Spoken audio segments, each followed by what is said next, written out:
first go over race was MGTC. Yeah.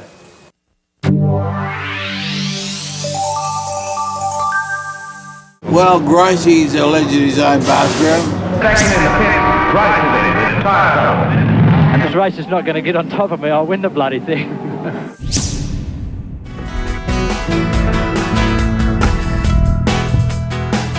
He's been criticised a lot. Grumpy Gricey, they called him. A little bit on the surly side in the past, but when you think of the fortunes he's had, you couldn't blame him. But this year, things are going right. Whoop. Yes, he said, you want to do that? We'll have a bit of that. That's back the other way. Thanks, pal. Absolutely almost legend Grace.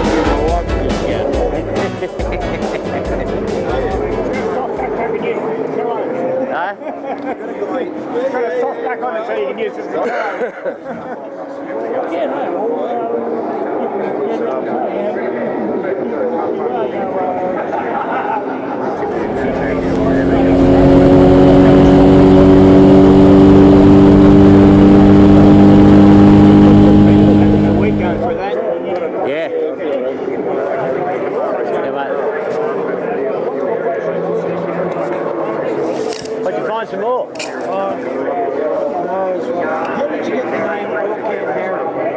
I don't know. Don't know where it came from. It's just a commentator thing, wasn't it? Yeah, sort of. Yeah, I was supposed to be the baddie. I don't care. I don't care what they call me. Comes right up behind Allan Grice, takes him under brakes. They go down to Whitfield corner.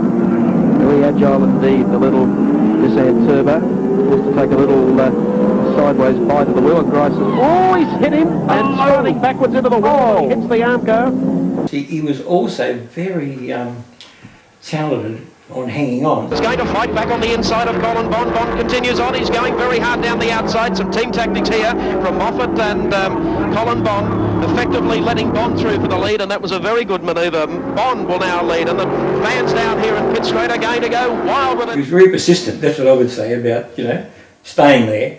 But then again, I suppose he had his share of crashes as well when he was behind us. I can remember at Bathurst one year, you know, banging into the Armco, or probably wasn't even an Armco, those days might have been wooden fence down the end of Conrod or something. Oh, there's a praying in the side there.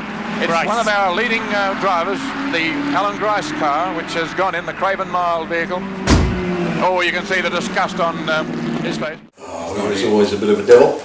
A devil? A devil, yeah, a devil in disguise. But a good hard peddler and a good honest journeyman as far as aggression and stuff is concerned. He was most probably a little bit more than most. That's pretty obvious. Smoothness is one of the most important factors of fast driving, and Gricey had that. He was very, very smooth, but very aggressive. He was like a cat in a trap. If you got under his feet, you'd get swiped. John Bower has done one heck of a job so far, but he'll have to close this racetrack up. Grice is quick through here and really getting it sideways, coming out of the bend.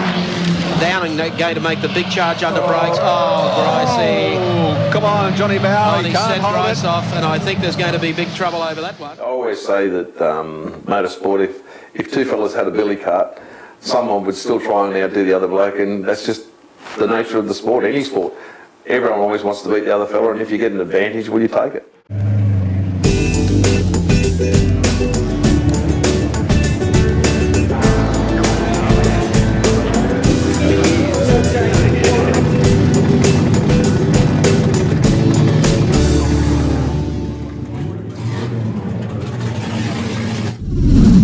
Path that Allan pursued after his open wheel experiences was mostly the right one for the time. Allan Grice in the Craven Mile Tirana hatchback leads from the pole sitter Peter Brock, then further back to Colin Bond. And Alan Moffat now moving up into third. Bond drops back to fourth. The two Marlborough Holden dealer team cars followed through. Next by Kevin Butler, then the Bob Jane entry. I think that we were greatly overshadowed by a lot of well-promoted drivers Allan Grice was an ex-pastry cook, and I was a mechanic. What struck you about Allan for you to stick there? Because he was tough to work with, wasn't he? He was. I suppose he's a chef as well, like he's a baker by trade. So really he's a pastry cook and baker, so obviously chefs and that we all come together, we're all cooking culinary people, so yeah, no, we just got on, we struck a chord, and I think he probably realised I had a bit of dedication and I was keen, and everything I've ever done in motorsport was always volunteer. It's just, we didn't have any huge resources behind us, and we had all the willingness in the world, but when you've got big dollars and big promotion behind you, I know it does help. My favourite era is A9X Tiranas, because they were just special. They were a special car. They were almost a one-off car that you could get out of a box, put it together and race on race day, and the car was fantastic.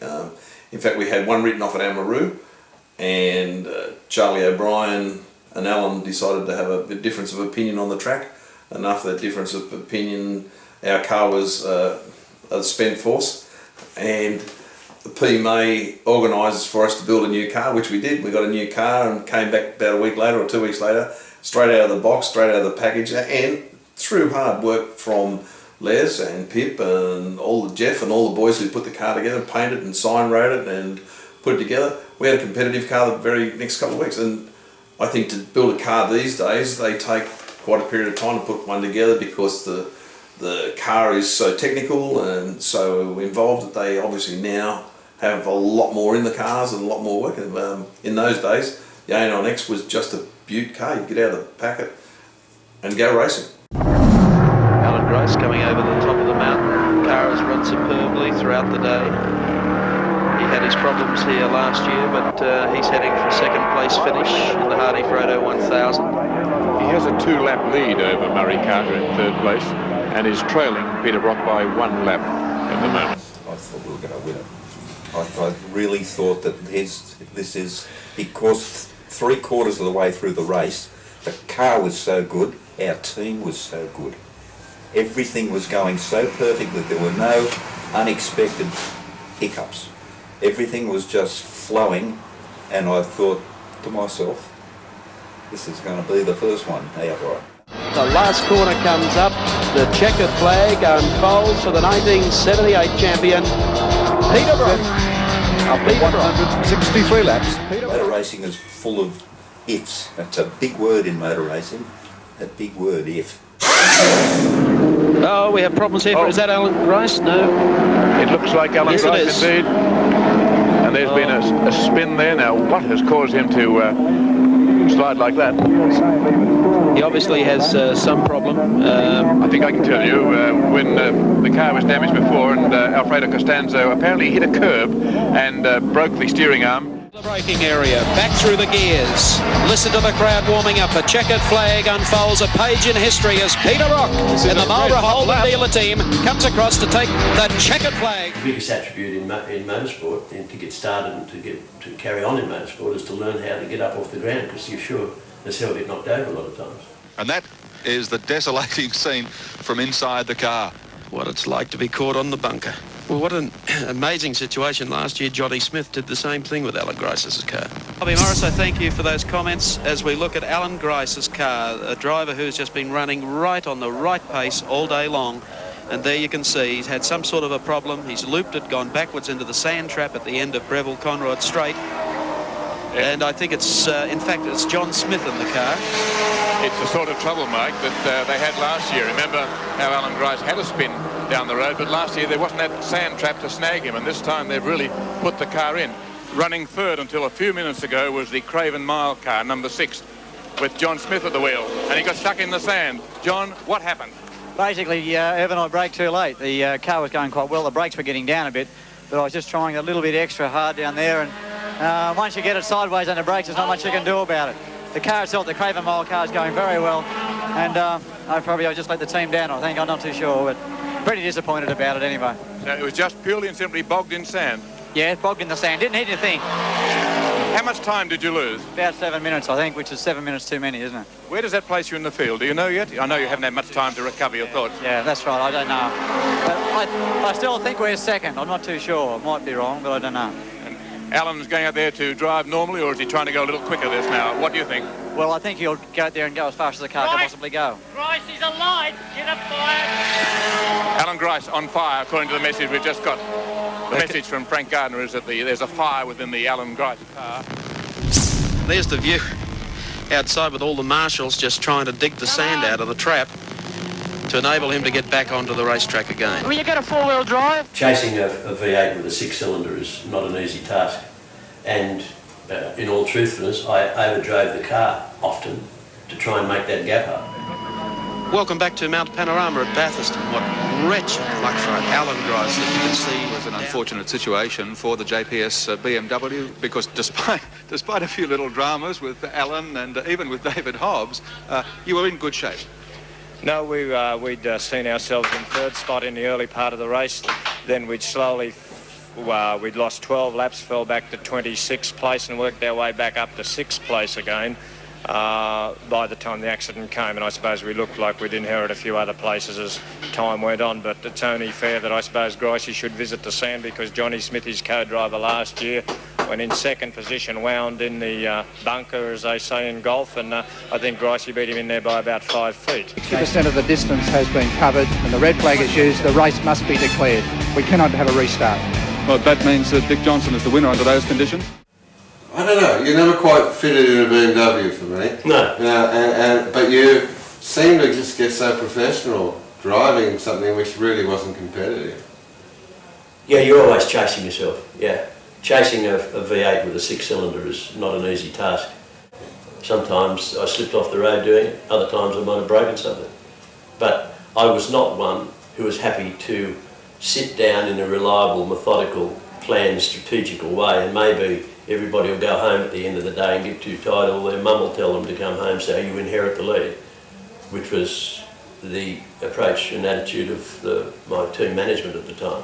I never agreed with it then, and I don't agree with it now. Well, here's Gricey. I'm quite sure Alan Grice will act as though he's won as well. I'm sure they're both going to act as if they have, so this will be very good.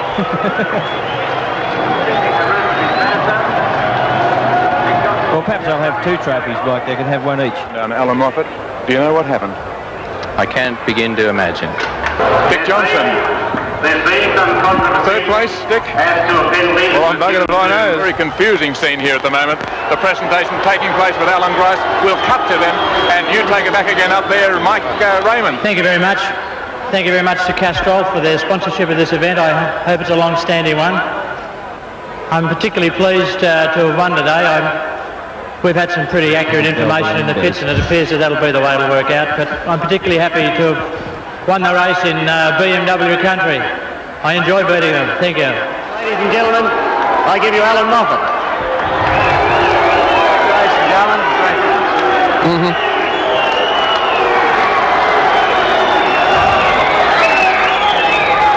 It's a long time and a lot of hard work to get onto this lawn at Sandown. Brockie's been here for 7 years in a row.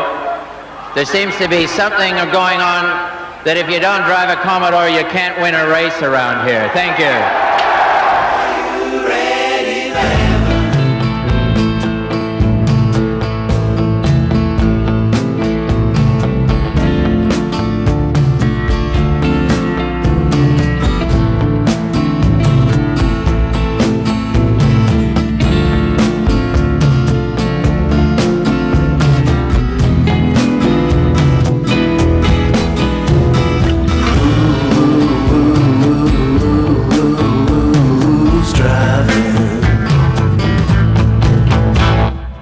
It's a big occasion, the running of the 1982 series of Hardy's Heroes. This is the contest that puts the top 10 qualifiers thus far against the clock one more time. The rewards, they're quite substantial. $10,000 will go to the pole sitter in today's challenge. Oh, look at this stuff from Brock. Why, geez, really having to fight that car, isn't he? Well, if you think drivers get it easy trying to qualify and win $10,000, look at Brock working away there as we get the race cam pictures. Almost off the road at the top of the mountain. Brock catches it again. I think that will cost him in time. Really throwing this car around. Brocky looking for pole position. only got one straight to pull it off now. And here he is coming down Conrod Straight. Inside the car with Peter Brock. Down to Conrad at the bottom. Takes the left-hander and it's under 18. It's at 2:17.8 seconds. You look very busy in the car. We're watching with the camera. I think the tyres have gone off. Well, we'd already watched Bathurst. I mean, I'd seen these guys like Alan and Dick, and to me, and Brocky, of course. There's two sides to Brocky. There was a very nice side to the bloke, but there was a showman, which I couldn't be. Under 100 miles an hour yesterday, the first man ever to do it. And oh, he is going fast. But he's smooth. You watch this line up the top of the mountain. This is desperate stuff up here. They go terrifically fast. At the top, he's just as quick as Brock. And a big crowd up on the mountain giving plenty of support to Allan Grice, and he has an enormous crowd along Pitt Straight cheering him on also. Conrod Straight, the final time for the man who's looking for pole position, Allan Grice on the Recar Commodore. Down in the Grice pit, they're all watching the stopwatches, and I bet you Grice is going to have his eye on the clock too as he comes around Murray's corner. We've all got our eye on the clock. Is he going to do it? It's going to be very close. 2:17.5. He's done it. Gricey has got pole position.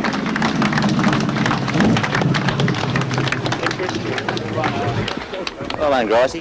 Thanks, mate. Bloody good stuff. I saw it on TV. Look good. Gricey, I think you're a ham as well as a race driver. You saved the best for last. Look at those numbers there. Yeah, that do the job. They're going so quickly down the straight now. That's how fast they're going. Peter Brock's car. You're doing about 280 kilometres an hour. Coming into the braking zone now. You want to make sure the brakes work, wouldn't you? A left-hand bend. Turn right, you go to Bathurst, go straight ahead, you're in the rough. But Allan Grice, the man leading the race, look at the traffic he has to pass. He has a Commodore on the left, he has a Mazda on the right, and he's got to get through them up here at McPhillamy Park, which is about the worst possible place you could find to try and make a rapid passage. Peter Brock following behind. Allan Grice is enjoying a golden year, a man who's had so much disappointment. He's been criticised a lot. Grumpy Gricey, they call him. A little bit on the surly side in the past, but when you think of the fortunes he's had, you couldn't blame him. But this year, things are going right. He won the Castrol 400 at Sandown under contentious circumstances, but he won the race. He, of course, in practice, won $5,000 and wrote himself into the Bathurst history books by being the first man in a touring car ever to lap the 6.1 kilometre Mount Panorama circuit at better than 100 miles per hour.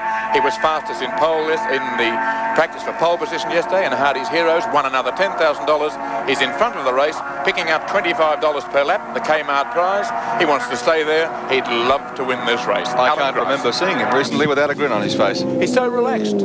He's lost all that sort of grumpiness he used to have because things are going well. He says he's in a team who prepare their car very well. He gets on well with them. Oh, he got sideways into the sand. He went there in the BMW last year, got stuck in deep sand. He has spun. I don't know how that happened. He didn't seem to be going in over fast. Whether he has a tyre problem, will he go into the pits? Or is he going to... No. No, he's lost the race lead, though, by the length of Pitt Straight because Brock has just taken Hell's Corner and is on his way up Mountain Straight. Well, 1982 may be remembered as the year in which Peter Brock won his sixth James Hardy 1000 and Larry Perkins finally made it to his first. But it'll also be remembered as the year of the 100-mile-per-hour lap and the tremendous performance by that great pair who came second, Allan Grice and Alan Brown.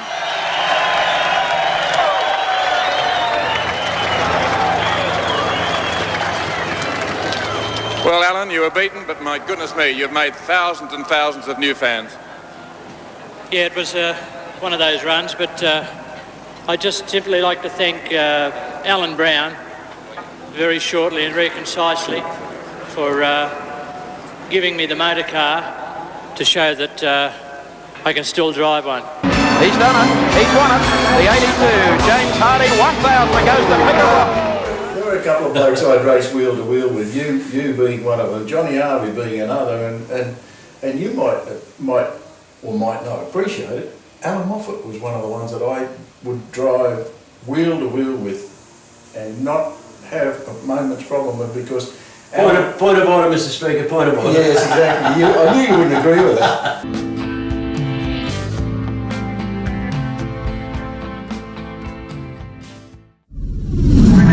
And that's what he's doing now, because they're on their 36th lap. Lap traffic could do it. Laurie Nelson in the way. He's a good driver. He'll get out of it quickly. In front of that Bob Holden. There goes Grice. Moffat right on his tail, going through. And it's only 3 laps to the end of this third round of the Australian Touring Car Championship, with the 4th to be run at Wanneroo. Sorry, 4 laps, they've completed. Oh, look at Moffat! And he won't get through. Grice goes back. A drag race, and Grice, well, he'll do the same as he did to Brock.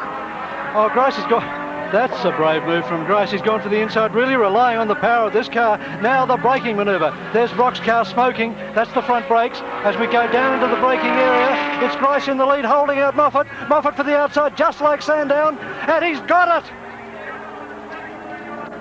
So, you've got to give the man big marks, because that didn't come from just what he was determined to do in this race and what he can do, but it came from days and days and hundreds of laps of testing, and he has 3 laps to go. And I don't reckon that Grice has got an answer to that. It's the power of Grice now down the straight. This is where it could happen. Moffat's got to block every way down here. It's Grice. But Moffat will go round him. No, he won't. No, he won't. And Grice is going to argue, and he'll go panel pushing if he has to. And Moffat's off into the dirt. Well, the answer there wasn't so much in car condition, but in fantastic driver determination. Well, that's proved us wrong. This man, against my judgment, is the man leading the race with no chance for the tremendous flying, heroic Allan Moffat to do anything on the run to the finishing line, to the checkered flag, which goes to Allan Grice. Man of the moment, Allan Grice from Newcastle, former pastry cook, 18 months ago, sacked racing driver, man prepared to sell everything, to spend on court costs, arguing over his sacking and his contract. This the man who didn't quite pull it off. Mick Webb, team mechanic, getting words from the boss. Sometimes those words can be particularly vitriolic, and there's Drew Morfitt with Allan Grice. Well, I'd been out there for 38 laps or 39 laps, and would have been a little delinquent of me not to have one last go, wouldn't it? 7 on the board. Peter Brock wins the 1983 James Hardy 1000 at Mount Panorama. Does this race mean something more to you than any other race? Yes, certainly. This is the Melbourne Cup. You can be last all year and come last and win this one, and you're a hero. And you can win everything all year and come last here and be a mug. So that's how much it means. Looky here. We've got the race leader, and that, of course, is Larry Perkins. But look who is right behind him. Allan Grice warming to the job of taking the lead away in the James Hardy 1000. And here they come down the straight. Perkins with the pressure well and truly on at this stage. Marshall's car on the track. They could have started another 15 Marshall's cars today, I think. Okay, coming back up to GTX Ben, and there's the truck as well. How'd you like to meet that on the way up Mount Panorama? Oh, Grice has another shot, but there's a slower car in front. Just consider how good these guys are. They're on a public road. They're racing. Oh, there's not much room there, but Grice takes the advantage, and Grice goes through to take the lead in the James Hardy 1000. You saw it with Racecam. This is going back to Allan Grice. Okay, we follow Grice along the pit straight. As we head up, that must be John Harvey, is it? In front of him in the 25 car. Okay, coming out of there onto the straight. Grice has gone. Round sideways into the... He's hit the wall. Allan Grice in the wall. No, it's Steve Harrington. Racecam showing you that. We'll replay that to you shortly. As we rejoin Dick Johnson. And he's heading up the mountain again, past where Grice has obviously come to grief. Harrington, at least. Welcome back to the James Hardy 1000. We're riding along with Dick Johnson. And Dick Johnson has taken over the lead in the James Hardy 1000. That should make one Queenslander very happy, and that's the fellow who's driving the car. Is that correct, Dick Johnson? It sure is, mate. Stick it up all them Holdens. The 1-2 for the dealer team. Peter Brock in 05 comes across the line to win the 1984 James Hardy 1000. Goss was the real goer. As Allan Grice comes through. Going into the pits. One of the Jags going Number 9 is into the pits, Jeff Allen. So it's now Walkinshaw up front. Allan Grice is in second spot. And Johnny Goss holding down third place with Jeff Allen in the number 9 Jaguar in the pits. No, Francevic snatching it back, and now Robbie Francevic back up into third placing. Jim Richards right in behind Brock here as well. This is a great dice. Grice, Francevic, Goss, Johnson, Brock and Richards. All the time, though, Walkinshaw is stretching the gap. Just look at this. Here comes Francevic and Grice. Goss parked in behind them. And if there's one... Oh, and Grice, I would say, has missed a gear. Yes. Goss has gone into the back of him. There's problems for Allan Grice, whatever the problem is. That is not the place where he wants to park for the remainder of the day. Wretched luck for one of the fastest qualifiers, a fellow who desperately deserves to win this race. Well, Michael, as we know, all sports can be cruel and kind. Allan Grice has experienced the cruel aspect of sport this week, especially motor racing. Car 26, Allan off the track, hitting a rock earlier in the week and destroying it. And going ahead today with car 6, and one little screw came loose, didn't it? Tell us about it. Yeah, well, the incredible thing is that really the two single things that have not gone according to plan are the only two things that have brought the grief. We know we wrote a car off, as you said. And today I was running the motor car very, very easily, and that small screw came out of the rotor button and fell into the top of the distributor, jammed the distributor, and no spark, no drive. Simple as that. I know you're very disappointed because I said, where are you lying on the track at the moment? You said it doesn't really matter now, does it? Yeah, who cares? This race is not going to get on top of me. I'll win the bloody thing.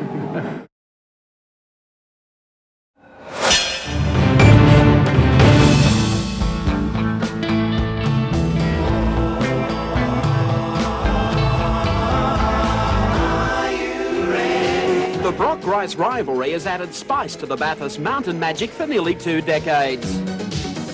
Peter Perfect's scorecard is quite incredible. 17 starts for 8 wins in the Hardy Classic, 3 Australian touring car titles, 9 times victor in the Sandown Enduro, and even time out to win the 79 Repco Round Australia Trial. Sydney-sider Grice has been to the mountain 15 times. More often than not, he's come away empty-handed, save for runner-up spots in 78 and 82, and a third in 83. He was also the 1978 Australian Sports Sedan champ and national GT title holder in 84. 12 months ago, Grice announced the formation of an Australian motor racing team to tackle the European Championship. Federal Sports Minister John Brown gave the project his blessing, but sadly the team concept never got off the ground due to lack of sponsorship. The whole 86 thing in Europe, it was a big move getting the car there, wasn't it? It was huge, and there was not a lot of finance, not a lot of money, but Allan wanted to prove that Commodore was as good a car as they had in Europe and England, and that we had the ability to build race cars that were up there with the best in the world, and we did, and we had cars, and our car had skid pens because Allan had to work out why the European teams and the Brit teams were so quick, because when they went across the corners and that, they just went across all the curves, all the guarder, they went through everything and slid off, and we tried it and we did sumps and all sorts of problems, and then realised they all had skid pens and underneath their cars, and that's how they saved it. And we learned things that they had done and matched them on their own turf, and were quite competitive. Monza was the first stop, and it didn't take long for the European media to work out these Aussies were straight out of WrestleMania. We arrived here and the car was immediately quick,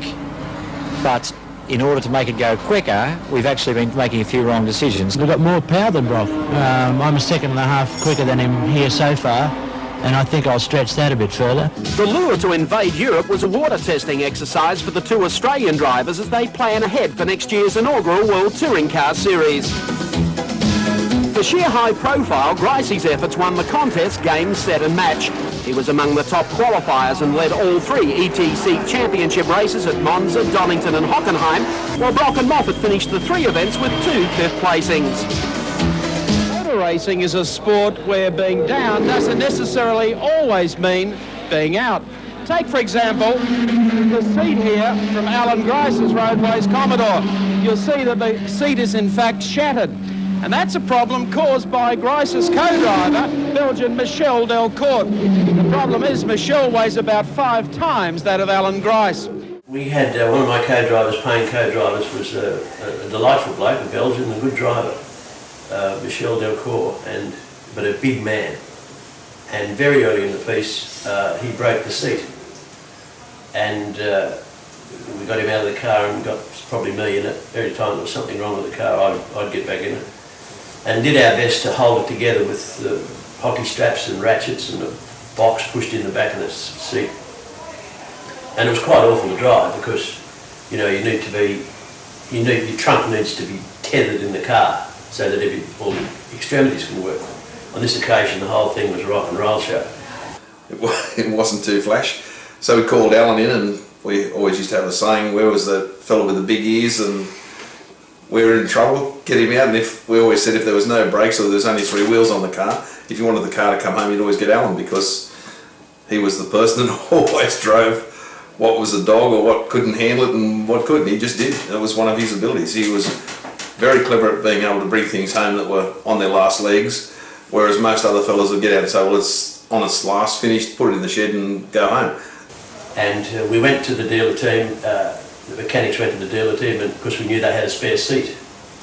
They had 2 cars, and asked them could we borrow the seat, and they said no, they might need it. So that was all right. We jammed a box in behind and more hockey straps, and it was pretty ugly. And one of my blokes had noticed that the Bathurst, being a big 3-car team and a huge sponsor of Rover and all that sort of stuff, had a show car in a tent with dealers. We never gave up, never ever gave up, and he always bought things home that were on their last legs. So that night, the seat broke. We brought Michelle in, and he said, put the car in the shed, the race is over, finished, let's all go home to bed, and that's it. And we go, no, that's not how it works. So pretending to be Walkinshaw mechanics, a couple of my mechanics went up and actually unbolted the seat out of the Bathurst show car, brought it back to our pits, brought us in and replaced our broken seat with the seat out of the Rover factory show car.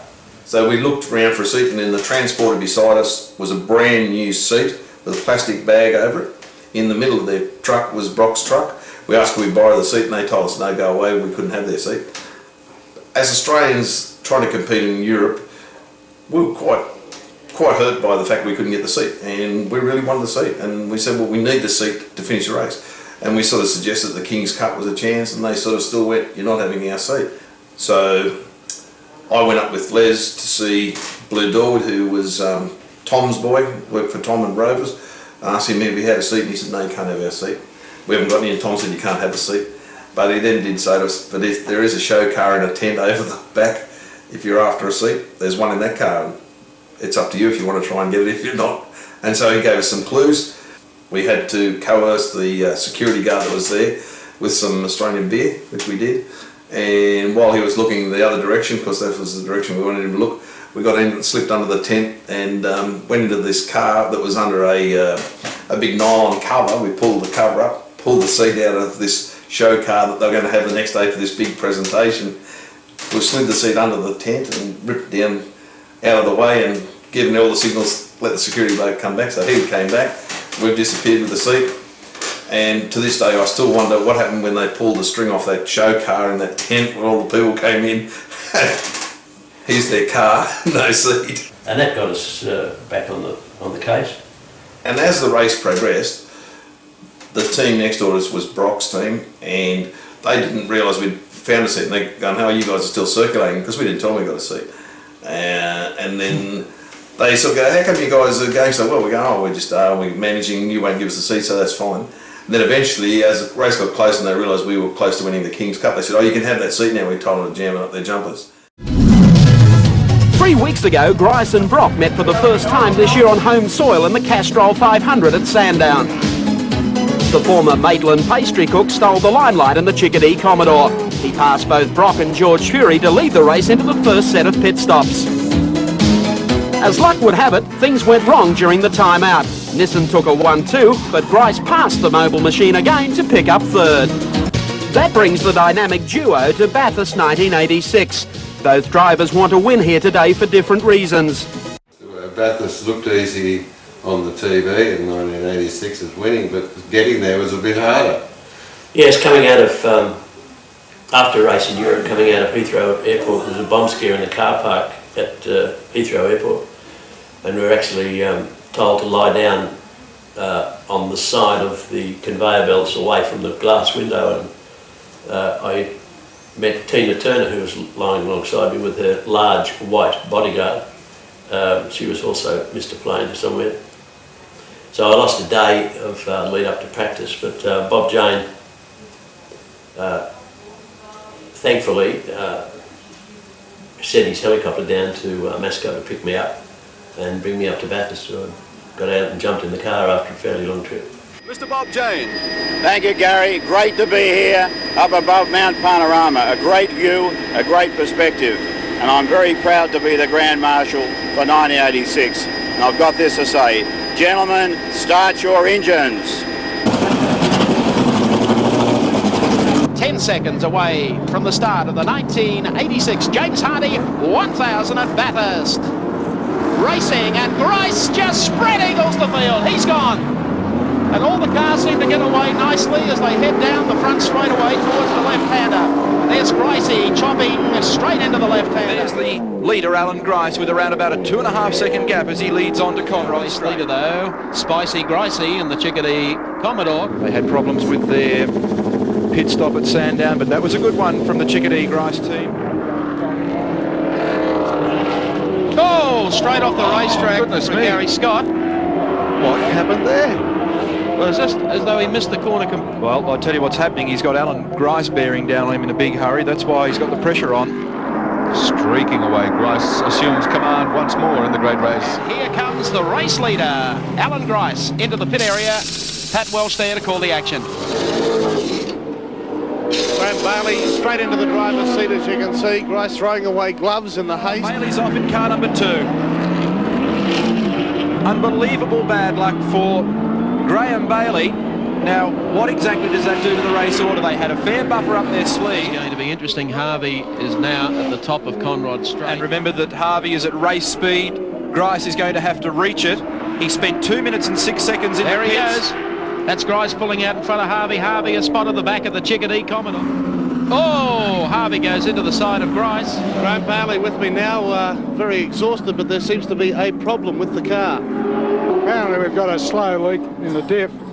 The boys were calling me on the radio, but I couldn't understand what they were saying. And I'm too busy driving past here looking for signals and forgot to look at the brake mark at the end of pit straight.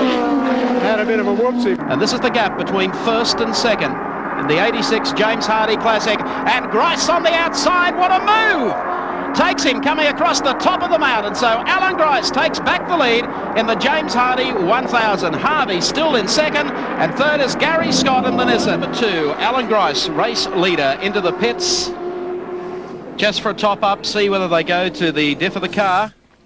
A change of rubber for the sprint to the flag. I think Grice will stay in the car. He deserves to win this, doesn't he? I think so, yeah. He's driving probably better this year than he has, you know, ever before, I guess, and the European experience really helped him. There's Graham Bailey. He can't believe this. Good old Graham. The fellow who went also to Monza and to Donington and Hockenheim with Allan. Had a couple of offs into the sand traps, blamed himself for it before everyone else did, and said he learned so much. Came back to Australia and demonstrated to everyone in the Australian Touring Car Championship that he'd learned a lot over there. Grice comes out of the corner, acknowledging the flag with 1 lap to go. Heading up mountain, straight. There he goes. He's going to get a wave off to everyone before this is over. He's watched so many drivers do this for so many years. Sydney privateer Allan Grice driving Graham Bailey's Chickadee number 2 Commodore V8. Coming up to Toledo Tools Corner, the right-hander. Wait for the reaction of the spectators along the top of the mountain. They love him.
Thank you very much.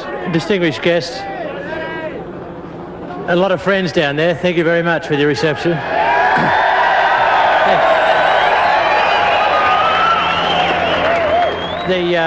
The three main things that happened or that were given to me today was a superb motor car that copped a caning all day, and there's nothing wrong with it now.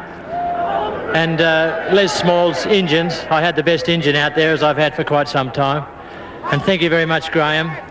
And the other thing that was very apparent, Yokohama came through again today, and we had the best tyre out there. Thank you very much, and thanks for your help.